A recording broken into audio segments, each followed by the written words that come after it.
के बावजूद इमरान खान के पूरे पाकिस्तान में कामयाब कर दिया, लेकिन उसके बाद डाका डाल दिया गया।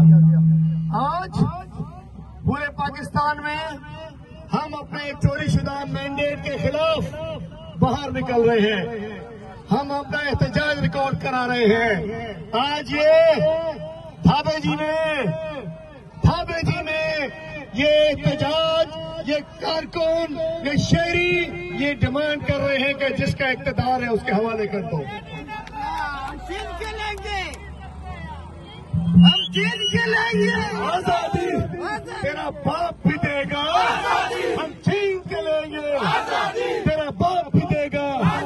तो इंशाल्लाह आज पूरे सिंध में हर प्रेस क्लब के सामने मुजाहरा हो रहा है और आपके साथ भी मुजाहरा हो रहा है। हम आपके साथ थोड़ी देर आधी फरलांग तक आगे चलेंगे, आप भी हमारे साथ चलें।